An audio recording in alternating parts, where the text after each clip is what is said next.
So it goes back to like, right, narcissistic projection. Right. And then my complaints, I don't know if they watch these or not. I don't think that my mother is watching these YouTubes. No, she'd have brought it in here and fucking said something. Yeah, whatever. And, or maybe turn the fucking internet off. I don't know. I don't know if she's watching or not. I really don't give a shit. And, I don't fucking care. But, you know, my complaints about being here and what brought me here, what originally brought me here. Yeah, you go, like, how the fuck did I get here? You know, and I was at the property, stay in the property, don't leave the property no matter what. And I was in like constant communication with my dad and with the insurance company. And like, don't leave the property, don't leave the property, don't leave the property, no matter what that fucking Indian says, don't leave the property. It's yours, don't leave. And right, because they were the management company, the portfolio managers. Whatever they say, don't fucking leave. And yeah, right, and I would not have left. Yeah, but then on the day of, they gave me, like, they stuck to my door this stupid ass, just a piece of paper. It was just a piece of paper. It was just a piece of paper that said eviction on it. And I was like, there's no fucking way this is real. And it wasn't. And no, obviously it was not real. And they'd done all of those things. Had really been harassing me. Yeah, Amy, now deceased, fell off a roof. I don't know, she fell off a fucking roof. She's like put a ladder on a roof and then she fell off the fucking roof. She wanted to be taller. She wanted to get taller than me. I know how I can get taller than you. I'll put a ladder on my roof and I'll climb up there and I'll reach for the stars and then I'll be the tallest girl on the world. And then she did it and she fell off the fucking roof and died. You know, so, right, I don't tell them to do these fucking stupid ass shit, but that's the fucking kind of shit they do. I mean, that's the fucking kind of people you're dealing with. And, that's how she died. Christy? Yeah, how are you, Christy? Christy was sitting in her office and she'd been selling IDs. Yeah, your name, your name, your name. She had been selling, IDs. Right, she's a lawyer. And, she had been selling IDs, like legal documentation to change your name legally to my name, out of her law office.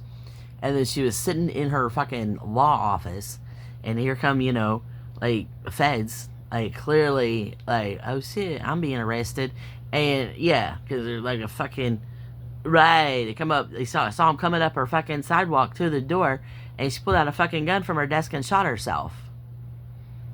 You know, yeah, before she could get arrested, because that was what was happening.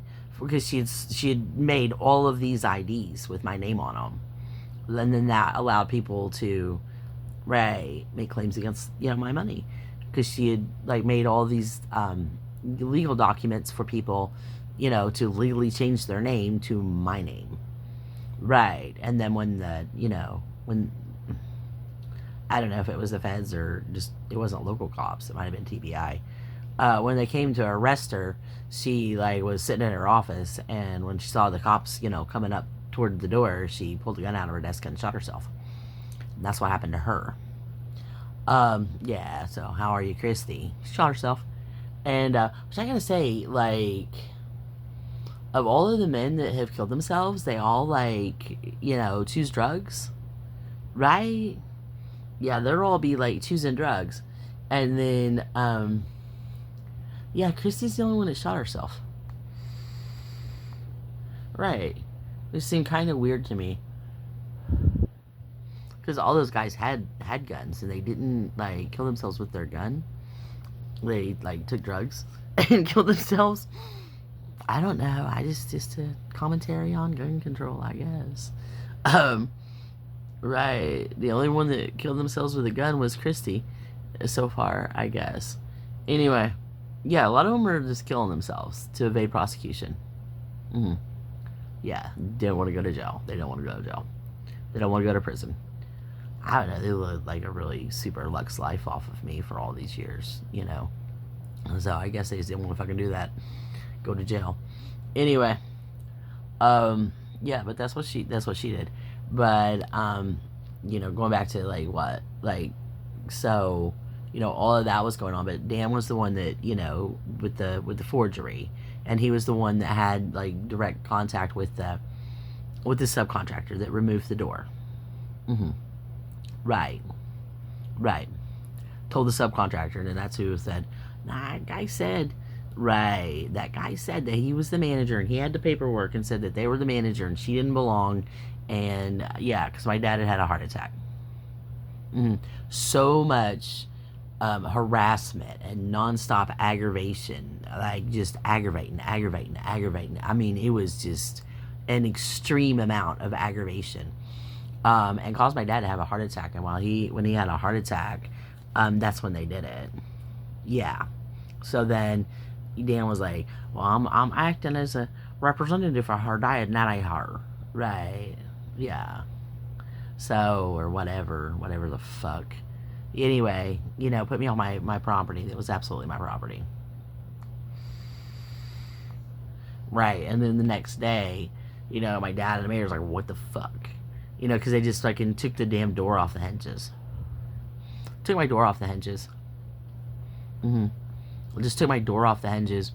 And then there was like all of these like Indians there.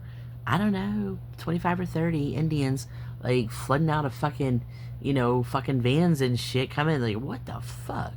Where the fuck did all of these? Yeah, what the goddamn fuck? Yeah, it's like 30 of them. And so I just got in the car with my mom. But, I didn't call her. She said, I heard you got fired. And I just, no, that's not what happened. And then they're still with that lie. And they say, well, your coworkers got you fired. I'm the owner, so I don't know. Right. Anyway, I'm the owner, so yeah, I'm the owner, and those coworkers are like, that's all fucking forgeries and shit, And then just the same lies over and over. But then most recently, I've like been complaining, like the projection.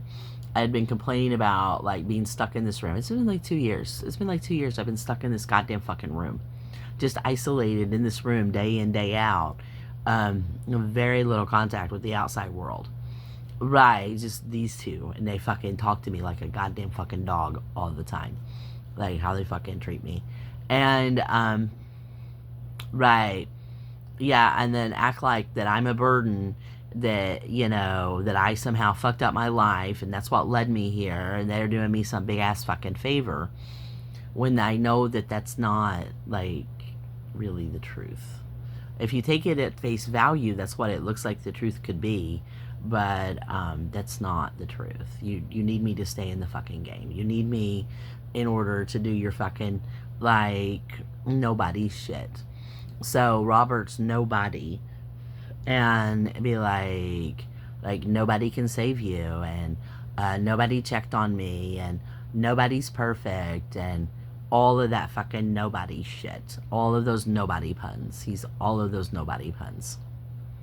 Like over and over and over. And that's why, right, he keeps coming up, because nobody's perfect, and nobody's, and right, all of that shit. All of that shit. And absolutely has to have access to me to keep coming back. Otherwise, no story to tell. Because he fucking needs me. Because they fucking need me. Right. No, they won't fucking admit it. No, they act like I'm a fucking burden and I fucking owe them something. After all I've done for you. Right. Just like how she was this morning. And I know that you fucking need me. I know that you fucking need me to stay in your goddamn fucking game. And you're just fucking using me for that. And you've trapped me in this goddamn fucking room for 2 fucking years. Right. Fucking poisoned me. The motherfucker absolutely fucking poisoned me. And yeah, that's just what it is. That's just what the goddamn fuck it is.